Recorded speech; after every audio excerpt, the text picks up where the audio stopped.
We are creatures of desire. What we most desire is meaning. What makes us suffer most is a lack of meaning. The Meaningful Life with Andrew G. Marshall.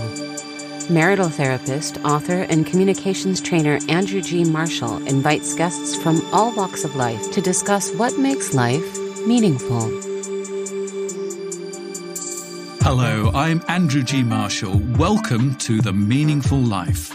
Adversity can break us, and it can also open us up, bring learning, a greater understanding, and the possibility of renewal. Obviously, life throws up all sorts of adversity in our path: serious illness, bereavement, losing your job. But the one I want to talk about today is infidelity.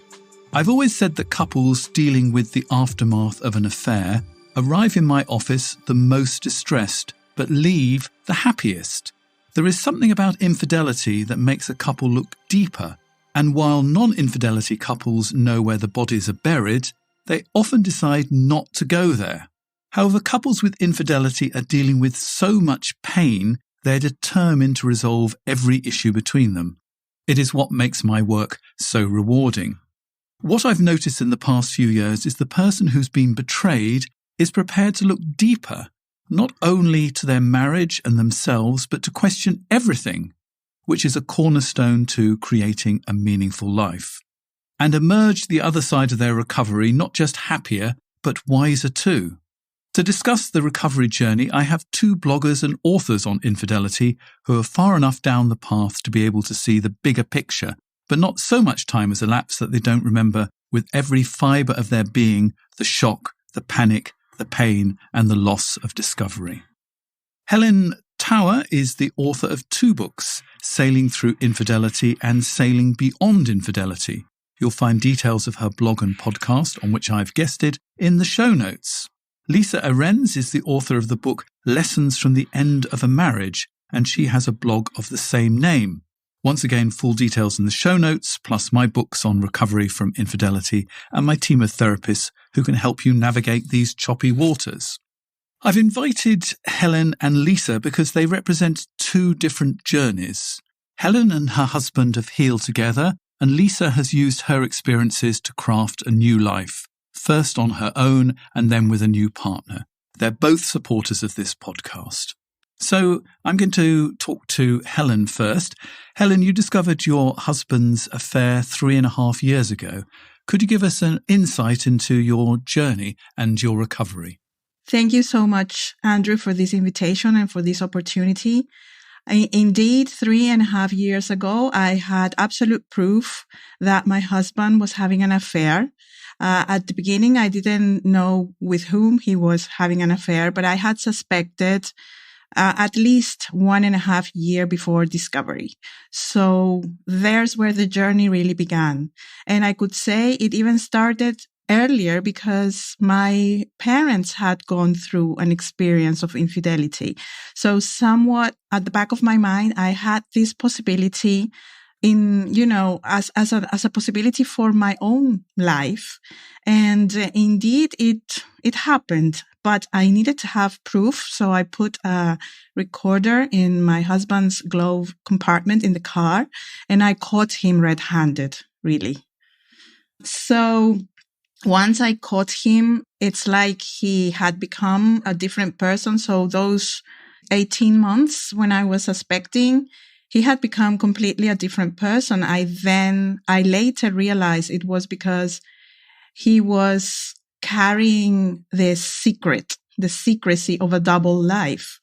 And, compartmentalization crumbled and he couldn't anymore. And I could see that he was suffering and he was miserable and he was making the whole family miserable. He was gaslighting me.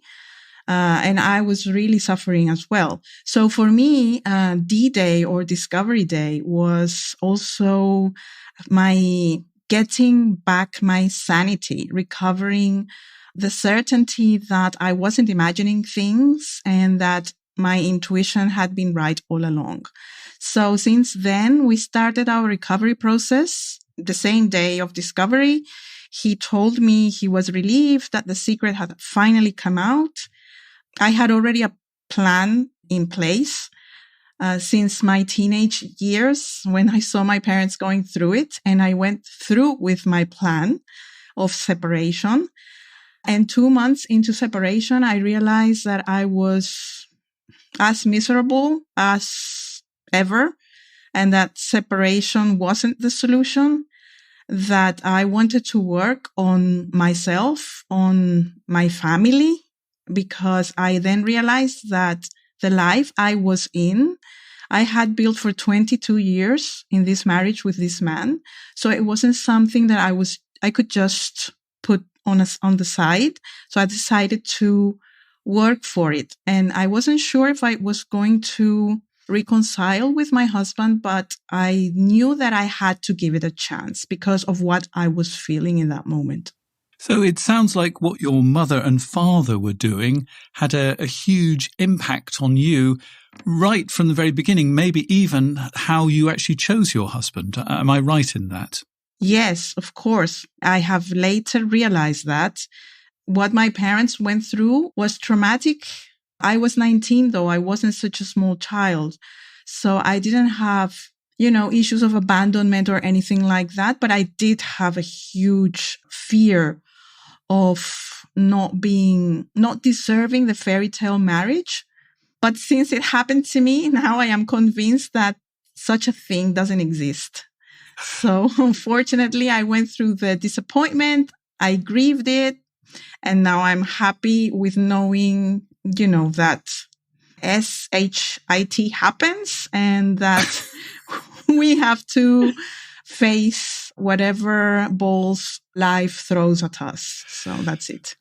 And just recently, you've actually celebrated your 25th wedding anniversary. How does, for want of a better word, a real marriage compare with a fairy tale marriage, do you think? In the real marriage, you know that things are not going to be perfect, that you didn't marry Prince Charming, and that is okay. This is the big aha moment. And there's a lot of richness in a real marriage. It's sort of subtler. It's not sort of bright pink and bright blue, but actually all those subtle shades are just as beautiful, really, aren't they? It takes a big weight off your shoulders, because in trying to maintain a fairy tale as the truth, it just puts so much pressure on each one of us. I realized lately that it put so much pressure on me that I had to be the perfect wife, the perfect princess who had found her perfect Prince Charming all those years until he also started to crumble from the pressure that being the perfect husband meant. Thank you, Helen, for sharing that with us. Helen's story, I think, is probably your nightmare. In fact, I think it's probably everybody's nightmare, but she's still standing. So, Lisa, give us an overview of your discovery, because it was really quite dramatic, wasn't it? It certainly was. So even though my situation was completely different, I could relate to a lot of what Helen said, specifically around the pressure of that perfect marriage, and also how our childhood experiences really do continue to impact us as adults. So my particular situation, this happened 12 years ago. And at that point, I had been with my husband for 16 years. And at this particular time, I was across the country visiting my dad. Things with my husband were completely normal. I had no sign that there was any trouble. In fact, we were sending text messages and phone calls back and forth, love you, miss you, planning a trip for the next weekend. And then all of a sudden, I received a text message from him that said, I'm very sorry to be such a coward leaving you this way, but I'm leaving you and leaving the state. That was literally the last contact that I ever had with him. So 16 years, text message, done. My dad got me on a plane. We flew back across the country to my home. Had no idea what I was coming home to. He had locked the dogs in the basement. He'd been gone for days at this point. This is the bit that I find particularly difficult to understand. He locked your dogs in the basement. He locked the dogs in the basement. I mean, he couldn't even give the dogs over to somebody else to look after. No. But what's so strange is, he did the dishes and he did the laundry and my clothes were folded on the dresser top. So he attended to these strange details, but yet left the animals alone. None of it makes sense. So I get home and there is a typed, unsigned letter in the kitchen. Just sort of your stereotypical Dear John letter, I guess. I mean, it blamed me for everything. And again, I at this point had no idea that anything was even going on or that he was unhappy or anything. He had cleared out his personal belongings. I found this strange. He had cleared out all of the financial documents from his office, which was kind of something's going on here. As you can imagine, I wanted answers because beyond anything else, was just completely blindsided and confused. And he wasn't answering any phone calls, emails, anything.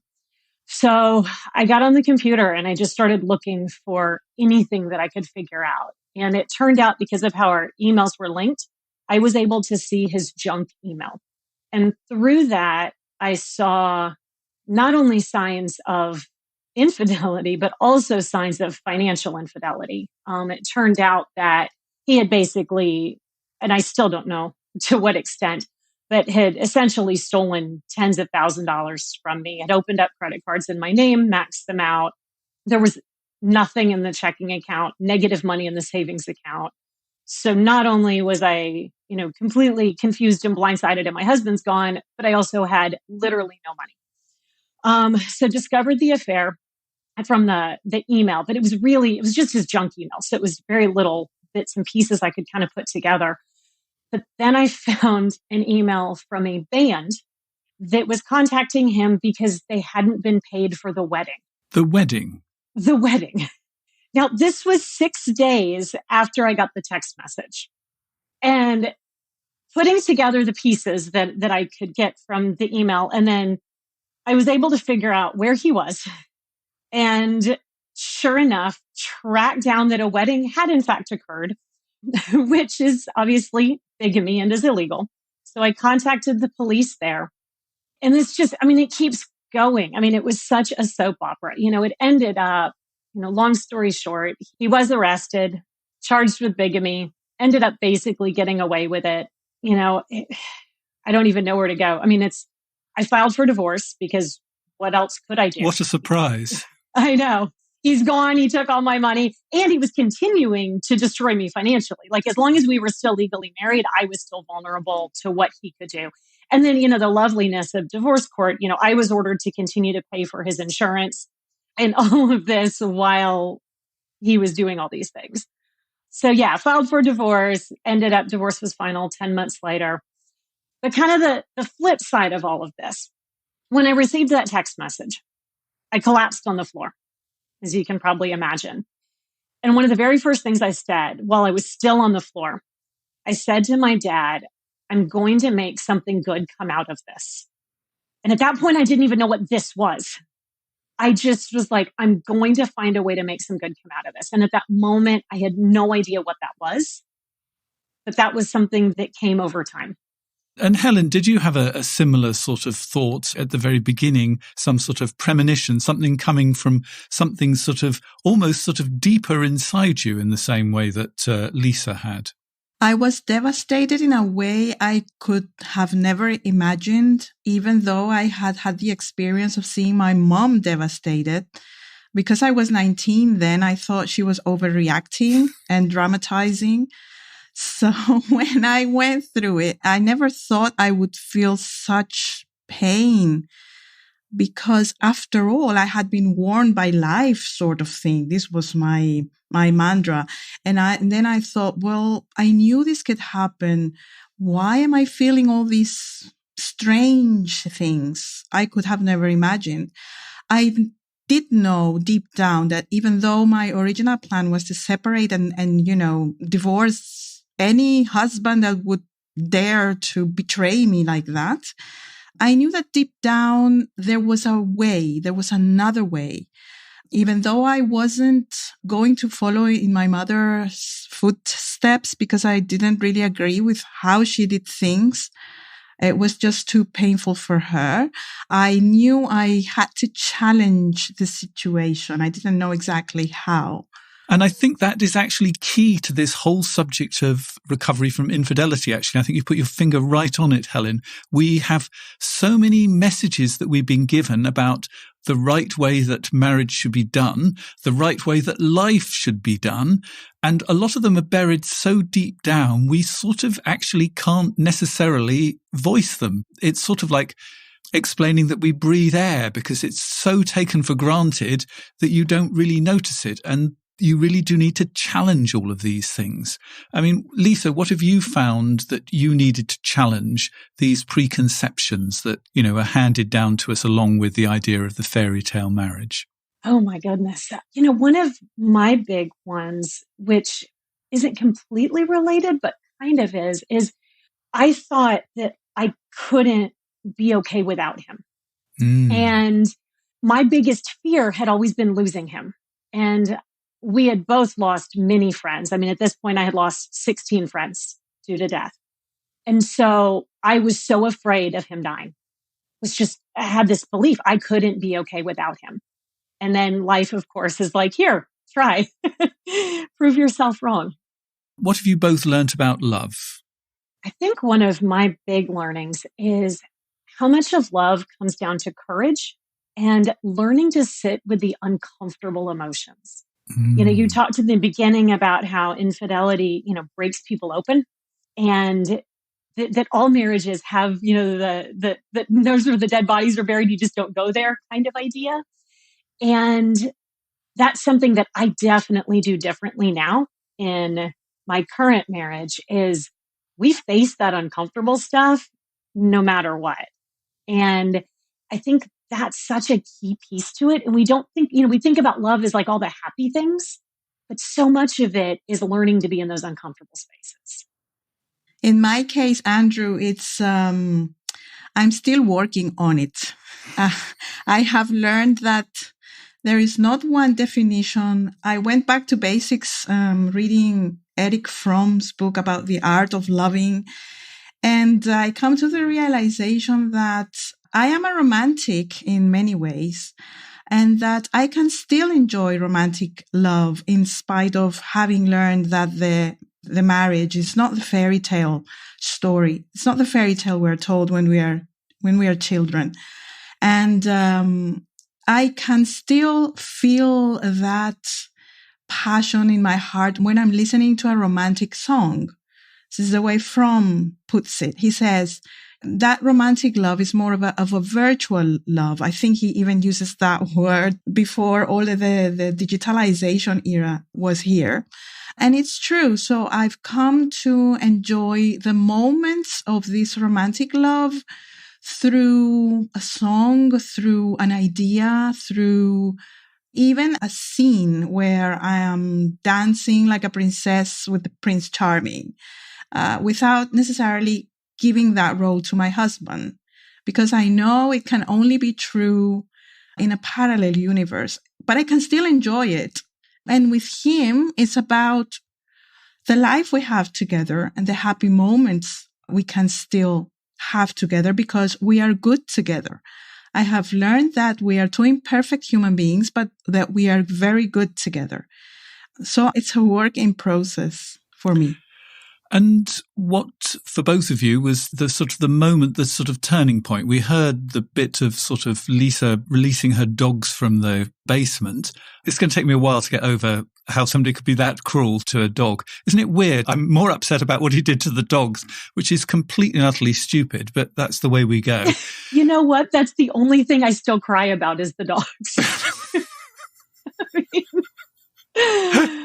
I get it. So what was the turning point that sort of allowed you to get from yours is probably the worst infidelity story I've ever heard. And trust me, I've heard a lot of infidelity stories. I mean, what was the turning point that actually allowed you to begin to pick yourself up off the floor? Mine was kind of an anger almost. Up until the legal divorce, so that was a 10-month period, I was allowing him to continue to control me. Even though he wasn't in my life, my thoughts were completely on him and what he was doing, and very much kind of that what was done to me, sort of that victim mindset sort of place. And I finally got angry. It was like, I can't do anything to change what happened. I can't do anything to change, those 16 years we had together. But I will be damned if I'm going to let him have the rest of my life. And that's what I had control of. And so once I had that mindset, that was my shift. And instead of putting all my energy towards what he did and what was done to me, it was, I'm going to learn from that and grow and move forward and use this to make myself and my life and others' lives better. So, I mean, there's 2 points that I really like about that is, number one, the positivity of anger. And I think that sometimes we've been taught that anger is wrong, but it actually, in your case, was an incredibly creative thing. Anger can be creative.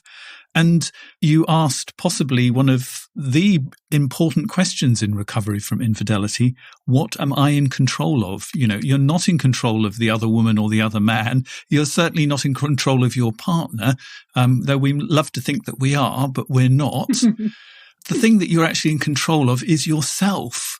And that's actually rather difficult when somebody's treated you so badly. You think, I can't help myself. I've got to send this text sort of kind of thing. And the truth is you have got control. You don't have to send the text. That is in your control. Helen, what was your turning point that actually allowed you to really have a big shift? I was tired of suffering. I was tired of being miserable. I was tired of not being able to control myself, my thoughts. I had the scenes of the affair because this was a co-worker of my husband. So I knew her. I even had been in her house, invited by her and her husband. Yes, her husband had cooked for us. So I just kept playing over and over the scenes where these two people were involved and wondering why, how, all of this until one day I just got tired. It started getting a little bit better almost a year after discovery. It took me almost 1 year just to not have these scenes in my mind 24/7. It was an incredible drainage of energy and using my everything, my heart, everything was there. It was a mixture of anger, disappointment, and I was even angrier at her sometimes because of, again, this preconception that a woman shouldn't get involved with a married man, knowing me, and then knowing that I knew her and being married. So for me, all of these were like, I started just judging her even more than I was judging my husband, from whom I was sort of expecting that this could happen. But what was completely new in my book was that a married woman who was apparently happy in her marriage, who had a successful career and so on, could do this. So it helped me a lot to be in the tribe with the support of people like Lisa, like you, who just kept reassuring that this was normal, that this was going to pass, that I had to focus on myself. And that's what I did. Thanks to all the support I had from people like you and from my own interest in just looking into it myself. All the TED Talks that talk about infidelity and all the online resources that there are, you name it, I did it. I mean, I listened to it. I read the books. I did the workshops. I just did it. I just wanted to get out. And what made you decide that you were going to be a blogger and a writer? And that's a question for both of you, but I'll start with Helen first of all. For me, writing, it's a form of therapy. I had started doing it during my midlife crisis that had started 5 years earlier. I was very frustrated with my teenage children and where my professional life was. I was basically unhappy in general. And instead of cheating or having an affair, I decided to write a book. I wrote a book. Also, I had a very good friend my age who died of cancer, leaving very young children. And all of that, just triggered this crisis. And I just felt the need to write a book. So I wrote an autobiographical novel that I projected into the future.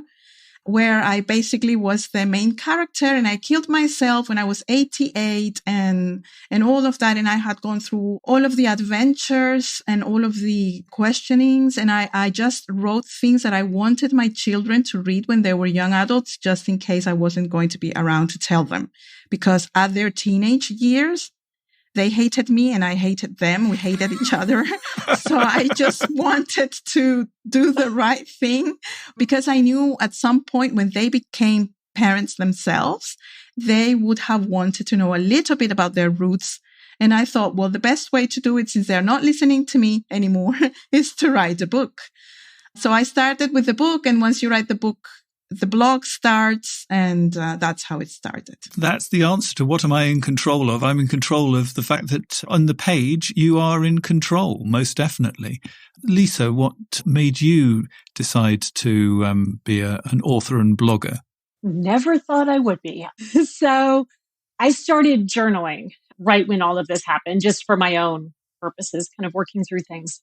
So that was kind of going on in the background. And then every professional that I encountered, attorneys, police, therapists, everybody kept saying, oh my God, this needs to be a book, because everybody was shocked. They were floored by the story.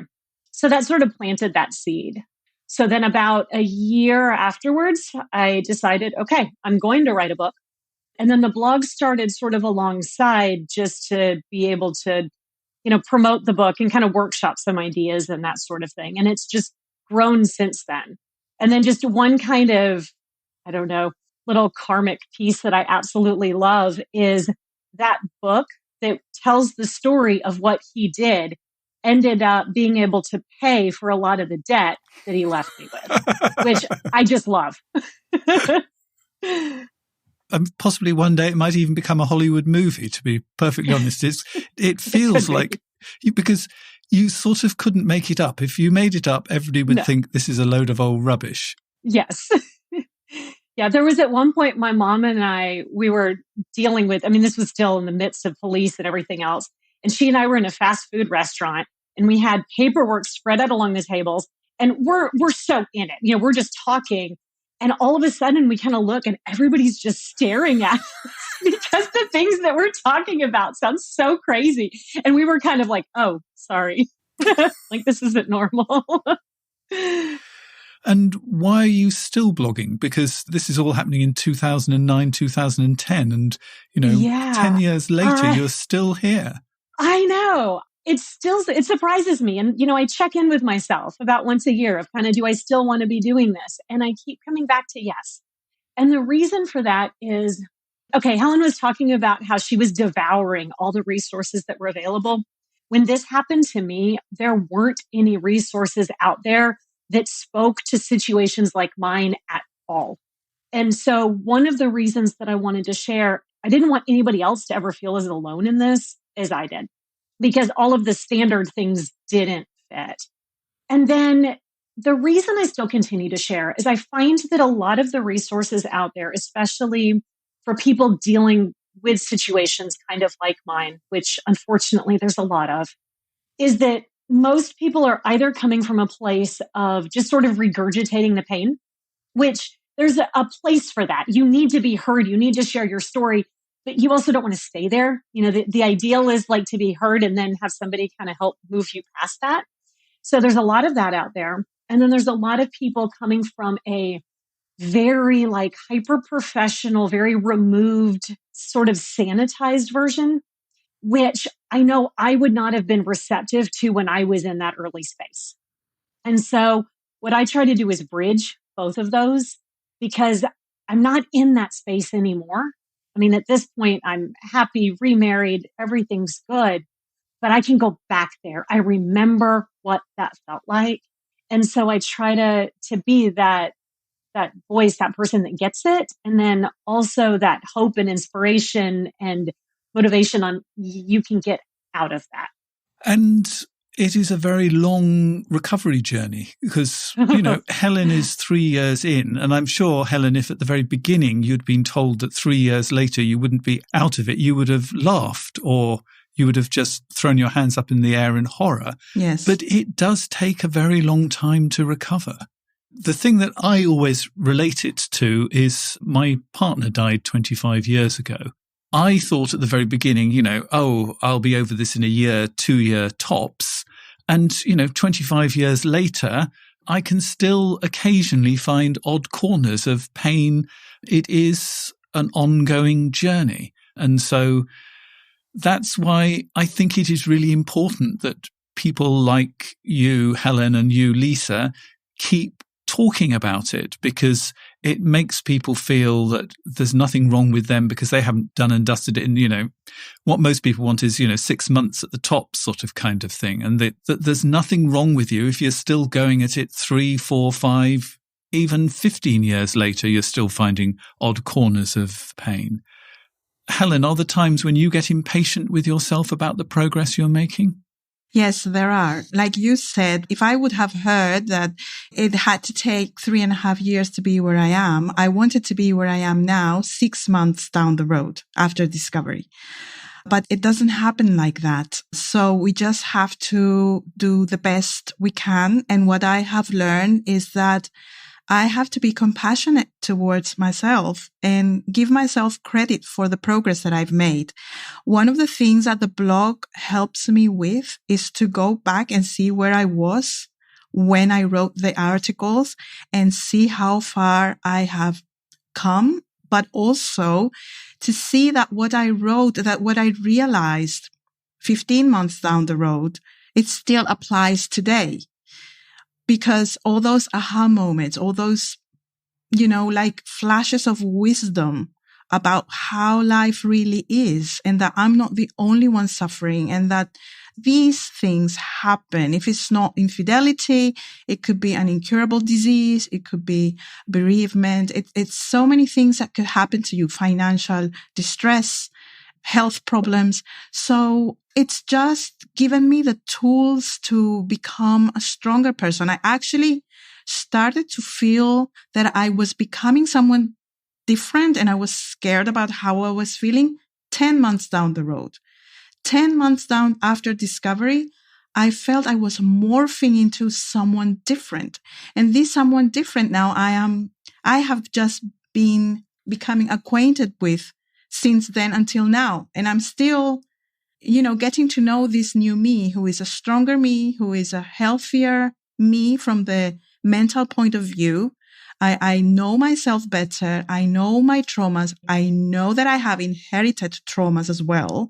I know that I was born in a certain way, that there are other people that are born in other ways. And what I mean is that I was born a people pleaser because I was afraid not to be loved. So I was born afraid, whereas there are other people, good friends of mine that have been through infidelity as well, who were born and they were warriors. So it just comes with the character. So we come not only with the genes, but we also inherited the traumas of our ancestors. And I am now aware of all of that. And I am working on that. So I'm compassionate with myself. I said, okay, this is my inner child who needs all of this security, this assurance from other people, because she is scared not to be loved.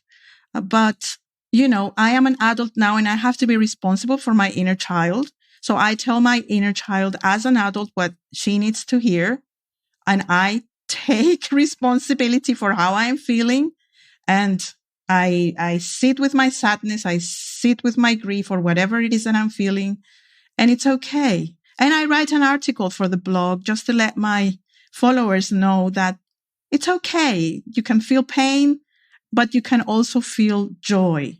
And it's all part of life. Have you come across a book called It Didn't Start With You, or It Didn't Start With Me, which is about inherited trauma? Do you know that one, You Helen? told me about it and I ordered it, but it didn't arrive, unfortunately, so I have to order it again. Yeah, I'll put the details in the show notes, because it really does help you put some of this in context. I mean, with my family, in a sense, we're still processing the First World War. That Yes. The loss of my great uncle at the Somme had an impact on my grandparents, who helped bring up my mother. So it happened over 100 years ago, but it's still coursing through our family today. And it's really helpful to understand that stuff because it feels a little less personal. Yes. And Helen, what about your husband? Has he been on a journey too? At least I hope he's been on a journey too. Tell me about that.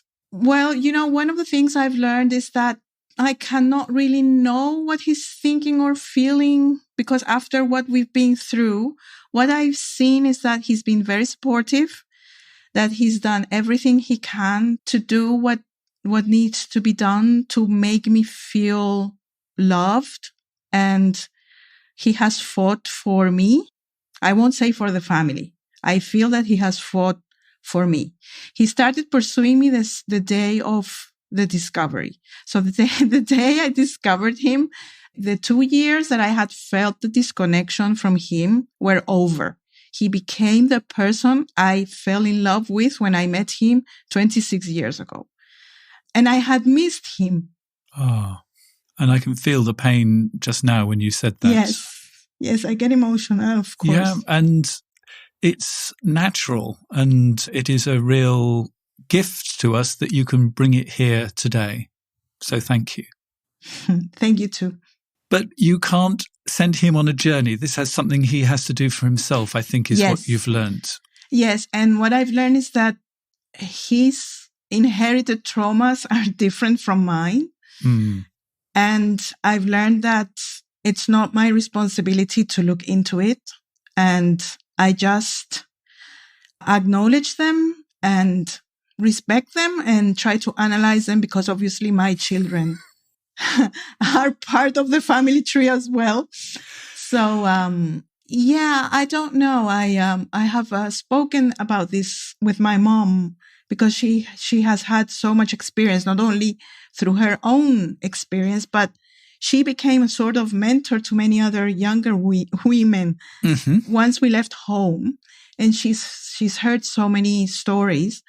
And one day I told her, I want to know what he's thinking. And she told me, you don't really need to know what he is thinking all the time. And, it was liberating. And I said, you know what?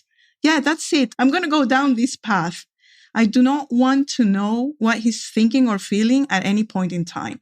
So what I'm doing now with him is I am present in the moment with him as he is next to me.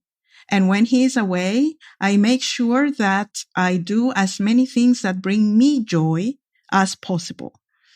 I was listening to your podcast about flirting today, and it's so good because it says that you can't make dating or the time you spend with your husband or your partner, you can't make that into the only fun you have in life. So make sure you include a lot of activities that bring you joy. And that's what I have done. I started doing some of them during my time that I was suspecting that he was having an affair, because he was gaslighting me. So, I had to somehow survive. So I started incorporating activities that would bring me joy, and I still do it. And I think it's very, very important. So, Lisa, what have you learned from your first marriage and infidelity that has actually been positive from your recovery that you're using in your second marriage? Oh my goodness. There's so many things. Two key ones. You're talking a lot about kind of that familial trauma, and mine is abandonment. Oh. And so, of course, then what happens is my husband then abandons me. But what that did was it helped me heal the trauma that I had from my father and feeling like he had left. And it really helped me sort of self-regulate, both identify and then self-regulate the fears that I have around abandonment. And it means that I approach my marriage now in a very different way. I said before with my first husband, I felt like I couldn't live without him. I have a very different feeling now. I know that I can live without my current husband. I don't want to. I choose to be with him every day, and I hope he continues to choose to be with me. But I also know that I don't need him in that same way. And there's a lot of freedom in that, and it takes away a lot of that fear of that abandonment. And then the other piece, which I guess is probably kind of related now that I think about it, is how important it is to monitor your own reactions to what your partner tells you. Obviously, looking back, it's like, oh, I wish that my first husband would have come to me at some point when he was struggling with whatever. But if I'm honest with myself, I don't know that I would have been a safe place for him to go with that, because I think I would have overreacted. And so that was a really hard realization to come to of I wouldn't have judged him. I wouldn't have belittled him, but I would have just... You would have been terrified, wouldn't you? I would have been terrified. Yeah, exactly. Whereas now I'm much more aware of kind of my own fear. And so I can temper my response in the moment, let that fear die down so that then I can come at it from a much more measured place instead of just a panicky place. And we haven't really talked very much about the other person that has been unfaithful, but there was something that you write in your book which I thought was very wise and really beautiful, because at the beginning of the journey, when we're hurting or the person who's discovered is hurting so much, it's almost impossible to think about their partner beyond, you hurt me and you're a horrible person. But one of your lessons, lesson number 7 from the end of your marriage, is when someone hurts you, it's because they are in pain too. Yeah. So tell me about that. Yeah. And what's interesting is even since I wrote that, I've learned some things, and I feel like now I really, and I don't know, like I'll never know if this is real, but what I'm about to say feels right.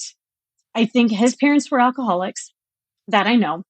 I think there was sexual abuse by one of his Boy Scout leaders, who then later committed suicide. And my husband never told me about any abuse, but putting everything together, I think there was. And I think there was a lot of shame with that. Again, he kept all of that inside. And then I think what happened is he started drinking. He hid that completely. He wasn't finding success at work. Then he always said, I never want to turn into my father. Well, dad was alcoholic who kept getting fired from jobs. And so he just kept hiding and hiding and hiding. I think a lot of the money that he stole, I think he was pretending to be employed, because I found out later that a lot of the supposed jobs he had weren't real. And so I think all of this was him hiding and turning away from himself. And pain begets pain. And really, unless you actually face the pain, and this is something that's really difficult in the aftermath of infidelity, is you're honest. Because the problem is, if you lie to your partner, you're effectively lying to yourself too. I wonder for you, Helen, has honesty been something that's been a cornerstone in your recovery? Yes, one of the things that helped me the most to consider reconciliation again with my husband was that he came clear. He responded to every single question I had. Well, not everything, because I didn't want to know everything, but the questions that would pop into my mind and I would just ask him, he would respond to them, and he would sit there and tell me, what do you want to know? Go on.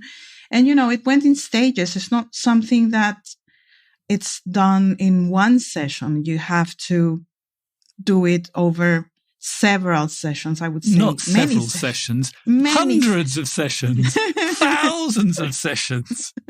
And sometimes you need to hear the same thing several times, because at the very beginning, it just goes in one ear and out the other ear, doesn't it?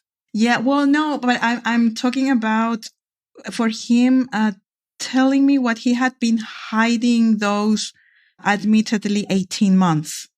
And I say admittedly because this is how long he admitted to the affair.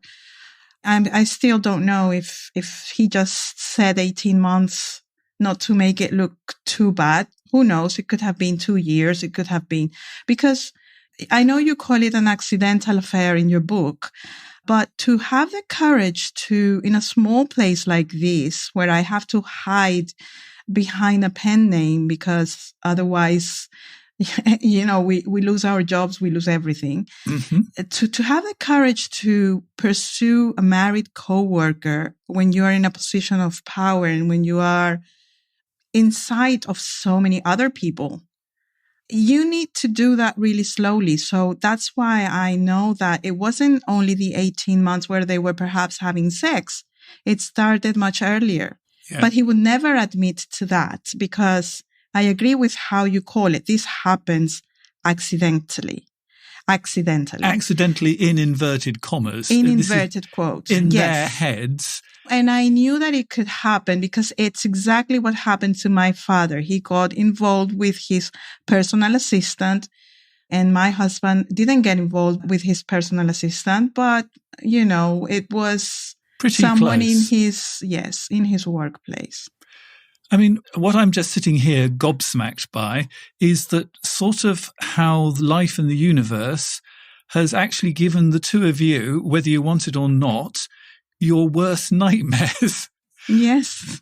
And yet, on some sort of deep fundamental level, this has been a gift rather than it's been a slap round the face as well, but it's been a gift in some way as well. Am I completely mad, or am I making any sense? Because once you survive your worst nightmare, you can survive anything. And the way I see it is that this has brought healing to me and to my family. I was amazed one day that, my youngest is a daughter and she was only 8 when I discovered the affair. And it wasn't something that I could keep in secret from my children because I'm too transparent. It just shows on my face. So one day we were driving together. I had separated, she had moved away from dad and all that. And she told me, Mom, don't cry anymore because these things happen. It happened to you and it will happen to me. And she was 8.5 and it's okay. Ooh. Imagine. Ooh. And I told her, no, I hope it never happens to you. It doesn't have to happen to you. So I don't know. I think even though it sounds counterintuitive somewhat, there has been healing there. I don't know. Yeah, and I think it is really important that your daughter can say that, because actually saying it actually allows you to be able to challenge it and to bring that back again and talk to her about it again when she's older as well. I think the problem with all of this stuff is because it's all kept down. It's not spoken about. The minute you can talk about it, everything begins to change. So yes, it is possible to break the cycle, but you can only break the cycle if your daughter can have that truthful conversation with you and you can hear that conversation rather than just pushing it away and saying, no, darling, don't worry, it won't happen to you, but yes, to take it seriously and, maybe even return to it at some point when she's a bit older, maybe when she's seeing boys of her own, so that, you can return to that conversation. I'm a real believer in change. Yes. People often ask me, do you think people can change? And my reply is, well, if I didn't, I would have chosen to do something else a long time ago. There's lots of other things I can do beyond sit here and listen to you. If I really thought that people couldn't change, I'd have given this up a long time ago. But I'm still here, and I'm still here because I believe that fundamentally people can change. And the only way we can change is if we speak it out loud, because it's very different out loud from inside. And I also want to add to that, it's never too late for people to change. I hear from so many people, I'm this age, I can't change at this point, or I can't. Yes, you can. My grandmother is 102 years old. Wow. And she has been mentally healthier the last 10 years than she has the rest of her life. 102, and she is still learning, she's still growing, she's still changing. It's never too late. Another one of those ideas that we have to challenge is old dogs can't learn new tricks, because they can. They can. The Meaningful Life with Andrew G. Marshall. Please follow us on Twitter, like us on Facebook, and visit our website, andrewgmarshall.com/podcast, where you can join our supporters club and unlock bonus material and other benefits. So one of the advantages of joining the Meaningful Life Supporters Circle is you can write into us with a story and a question. And I have a question from somebody who's really in the depths of despair at the moment. And I think it's going to be really helpful to hear what Helen and Lisa have to say. So we've been together for 40 years, but my husband says he's been unhappy for the last 20. He began having online emotional affairs 4 years ago. Life has been unbelievably horrific since then.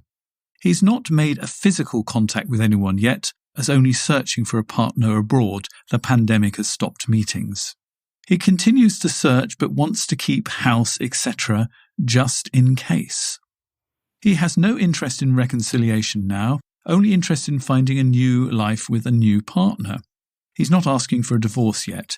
My question is, do I wait, do I support, or do I move on? Emotionally and physically, the toll has been extreme on the whole family. Wow. What do you think, Lisa? So first, I just want to say to this person that I am so sorry that you're going through this. This sounds incredibly painful. I also want to recognize the three things that you said you could do, the wait, support, or move on. I really give you credit there, because what you didn't say was change his mind.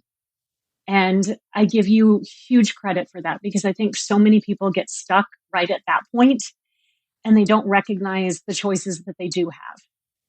What stood out to me, though, in your letter was how much you were writing about what he's wanting, what he's feeling, what he's thinking about doing. But what I don't hear is you. Have you been happy the last 20 years? Were you happy before he came to you with this? Are you happy with your life in general? What do you want? What makes you happy? Yeah. And I think that's that piece that you need to get in touch with at this point is he's going to do what he's going to do. And right now, you don't need to make any immediate decisions, but take that time to get in touch with what you really want. Helen, what are your thoughts? Yes, I can relate to the suffering, the uncertainty, the feeling when she says it's taking a toll on the whole family. I can understand that because the whole family is relying on one person being happy, and there is no control over how or what will make this person happy. And even though he is part of the family, I think that waiting, supporting, or moving on will happen because time will pass anyway.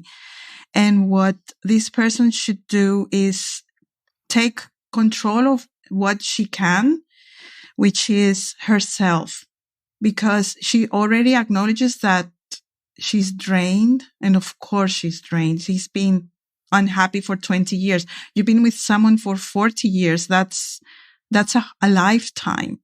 So take good care of yourself, love yourself, be compassionate with yourself.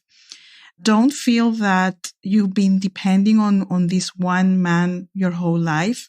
You can start from today to become more independent.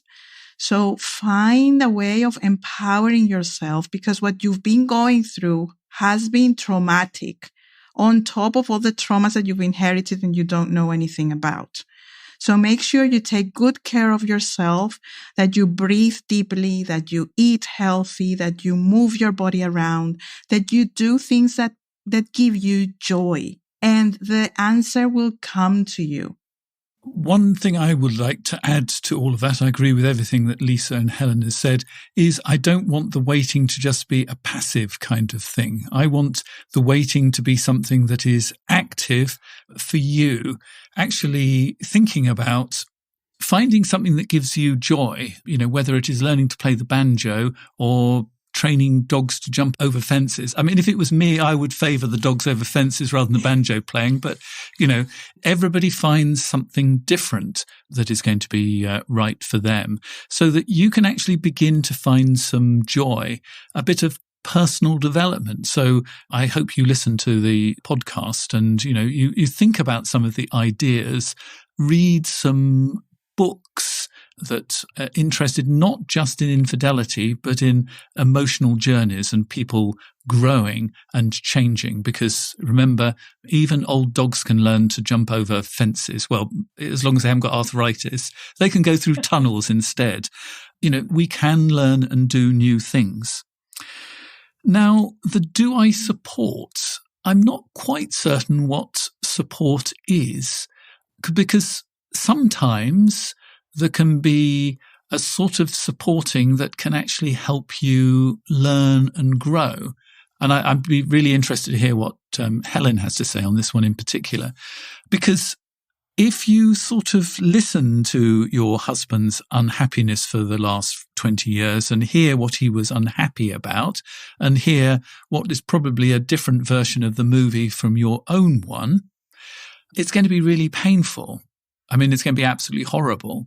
But if you sort of listen to it without that sort of internal thing to say, well, it wasn't like that, but actually think from his point of view, this is actually how it was. The camera on his shoulder said this, even if the camera on your shoulder said something else. You might actually learn something that might actually help you with your journey moving forward. What do you think, Helen? Yeah, but then that sort of support is just couples therapy. You need to do that with a third person who is an expert and can guide you. So you can actually do that. You cannot do that on your own. It's not our role to be their therapists. Well, I wasn't saying be their therapist. I was just saying listen to the other version of the story so that you're not left, because at the other end of the scale, we've got Lisa, who never heard anything and was just left with all these questions. And you at the moment have the chance to ask the questions. I mean, what do you think, Lisa? I guess my first thought, which is sort of tangential, is, at the beginning I mentioned about love being able to sit with the uncomfortable emotions. And to me, this situation is such an example of that, because being unhappy in a marriage, completely fine. And if my now husband came to me and said, I'm unhappy, let's talk about it, I would be open and willing and receptive. But when somebody comes to me and says, I haven't been happy for 20 years and I'm only now saying something, that's where I would have a hard time listening, because why am I only hearing about this now, 20 years down the road? At that point, it would be difficult to be able to separate, to sort of depersonalize that experience. But I do agree that is so important to not try to get defensive if you want to try to make things work, if you really want to hear what's making them unhappy. And it can be quite painful, because it can be things that almost feel like a personal attack. And what's so hard is after 20 years, you feel like, well, I wasn't given a chance to fix that. Because if they bring it up, not immediately necessarily, but if they bring it up sooner, then you have an opportunity to change. You have an opportunity to work on things. But if you're only told so long after the fact, it sort of leaves you in a difficult place, because you can't change what you've done for the last 20 years. And this is one of the reasons why I love the chance to have these kind of conversations, that as a therapist, one has a different view from somebody who's actually in the trenches. And it is really so nice to actually have a chance to hear all sides. And I hope that it's been helpful to our listener to actually hear these different kinds of approaches. Well, I have to say thank you very much to Helen and Lisa for being my witnesses on the meaningful life. And I have to turn to each of them and ask them the most important question of all. I'm going to start with Helen. What makes your life meaningful? Thank you so much for having me, Andrew, in this episode. What makes my life meaningful? Learning and communicating, and that makes me heal. So I am on a quest to healing myself from my ancestral traumas, and just being aware of my thoughts and being able to articulate my needs, because I find meaning in that. I find meaning in writing the blog articles where I explain how I feel, and giving hope to other people, and just getting feedback telling me, wow, you just made that so clear to me. Thank you for articulating that. Thank you for writing it. Thank you for putting it. I can now understand. And I think it's about understanding. That's why I say learning and communicating, because whatever I learn, I understand has helped me heal. And I want to communicate that. I don't want to keep it to myself. Thank you for your generosity, Helen. And Lisa, what makes your life meaningful? I would say growth. And that's in both a personal sense of always pushing myself to know more, do better, learn from everything around, but also helping others grow. I spent 20 years as a math teacher. And so with that was helping my students grow and helping them challenge any of their self-limiting beliefs. And then with the blog and all of that, it's helping others grow through their experiences. And with my husband now, it's very much a mindset of growing together. We both are always trying to become better people. And we're always kind of focused forward with that, which I just absolutely love. Well, unfortunately, this is where the conversation ends for most people, but I'm actually going to be asking Helen and Lisa for their sort of top tips for how to recover or how to keep going. Actually, I think instead of actually recovering, your top 3 tips for just keeping going on the recovery journey rather than just throwing your hands in the air and saying, oh, this is just too difficult, and just bearing it and becoming sort of burdened, I suppose. So I'm going to be asking them that. I'm also going to be asking them 3 things they know deep down to be true. If you'd like to hear the rest of the conversation and all the rest of the goodies, here's the details. You've been listening to The Meaningful Life with Andrew G. Marshall. You can follow Andrew on Twitter, like him on Facebook, and please leave a review wherever you consume your podcasts. Making, editing, and distributing The Meaningful Life comes with substantial costs, and we'd like to ask for your help. Visit our website, andrewgmarshall.com/podcast, where you can join our supporters club and unlock bonus material for every program, send in a letter to be discussed by Andrew and his guests, and join a community of other people seeking to make their life meaningful.